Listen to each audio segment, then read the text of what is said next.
नाही, I think प्रसिद्धी ही आपल्या भोवती असते आणि अध्यात्म हे आपल्या आतमध्ये असतं. त्यामुळे तुम्ही जर प्रसिद्धीची हवा डोक्याच्या आत घातलीत तर अध्यात्म तुमचं शरीर सोडून बाहेर जाणार आहे आणि मग त्याचं काही होऊ शकणार नाही आणि ते that is the worst combination to do ever. त्यामुळे प्रसिद्धी बाहेर आहे तर ती बाहेरच्या जगापुरती तेवढी ठेवलेली बरी असते.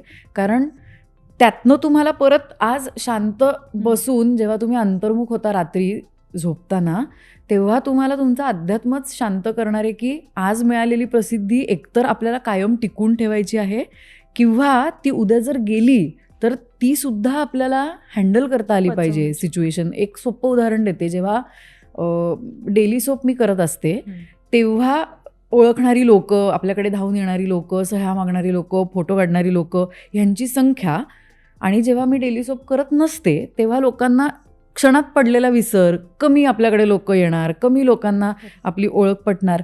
हे जेव्हा पहिल्यांदा घडलं ना तेव्हा मला कळलं की हे असं आहे प्रेक्षकांकडनं, म्हणजे ते असं रिसीव्ह करतात.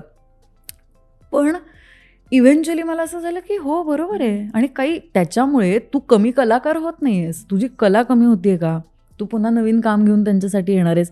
इट इज ओके की तुला 10 दिवस लोक नाही ओळखत आहेत, कारण ते कुठेही जाणं ते परत ओळखणार आहेत तुला परत पुढची मालिका आल्यावर. आणि समजा कधीच मालिका केली नाहीस तरी तुझ्याकडे तुझी कला आहे.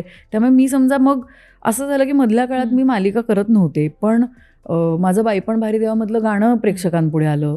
माझी इजाद नावाची फिल्म दादासाहेब फाळकेला गेली, बर्लिनला गेली. मग ओळख फक्त इथेच राहिली नाही, ती कुठच्या कुठे पोचली. म्हणजे हे जेव्हा आपण विचार करतो की तेव्हा जर वाईट वाटून घरात बसले असते की आई शपथ सगळी प्रसिद्धीच गेली, आता मी काय करू, which also includes the number games. की सोशल मीडियावरती कित्येक वेळा असं होतं की एकेका दिवशी 50-50 हजार फॉलोअर्स वाढतात, काही दिवशी 10-10 हजार फॉलोअर्स निघून जातात, कमी होतात. सुरुवातीला ह्याचा फरक पडायचा. आजही असं नाही की काहीच वाटत नाही. मी काय संतत्वाला गेलेली नाही आहे, वाईट वाटतं खूप वेळेला, पण त्याच्यावरती अवलंबून नसणं हे तुम्हाला तुमचं अध्यात्म शिकवतं.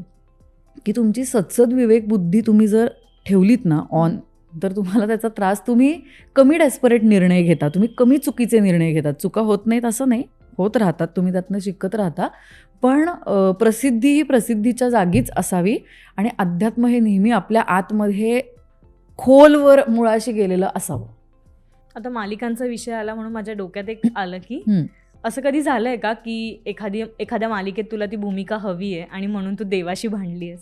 हो, कित्येक वेळेला, रादर प्रत्येकच वेळेला. मला तर, कारण मला जेवढं आठवतंय, मी जेव्हा पहिल्यांदा ऑडिशनसाठी मला बोलवलं होतं तर मी त्याच्या आधी पुण्यातून खूप नाटक, फिरोदिया, पुरुषोत्तम वगैरे सगळं करत होते. त्यामुळे त्या अनुषंगाने मी इथल्या लोकांना किंवा कास्टिंगच्या लोकांना माहिती होते आणि त्यामुळे मला पहिल्यापासूनच ना फॉर्च्युनेटली टचवूड खूप चांगल्या ऑडिशन्ससाठीच बोलवलं गेलं किंवा लीडच्याच ऑडिशनसाठी नेहमी बोलवलं गेलं आणि आजपर्यंत माझं कधीच सिलेक्शन झालं नाही आहे. कारण तुम्हाला माहिती आहे आजपर्यंतची माझी सगळी पात्र जी मी साकारली ती प्रेक्षकांपुढे आहेत. पण right from my first audition till today मी दरवेळेला लीडसाठी ऑडिशन म्हणून मला बोलवतात, फायनल 2 पर्यंत होतं आणि माझं वर्कआउट होत नाही. त्यामुळे मी प्रत्येक वेळेला देवाशी भांडलेली आहे की यार यावेळेस पण नाही झालं.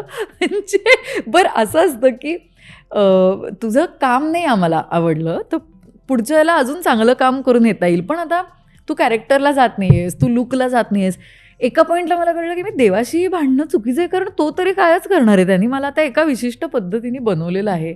मी अशी आहे, मी छान दिसते जशी दिसते तशी. आता समोरच्याला मी कशी दिसायला हवी आहे हे माझ्या हातात नाही आणि देवाच्याही हातात नाही. ते वन्स अँड फॉर ऑल त्यांनी एक बनवून पाठवलेलं आहे मॉडेल खाली. आता त्याच्यामध्ये काही होऊ शकत नाही. त्यामुळे आता माझी देवासोबतची भांडणे खूप कमी झाली आहेत. कारण आता मी त्याला फक्त कॅज्युअली जाऊन सांगते की हॅलो आज पण नाही झालं, इट्स ओके. पण मराठी मनोरंजन सृष्टीमधील मालिका, चित्रपट, नाटक तसेच कलाकारांबद्दलच्या नवीन अपडेट्स जाणून घेण्यासाठी नक्की सबस्क्राईब करा इट्स मज्जा मराठी या आपल्या नवीन यूट्यूब चॅनलला.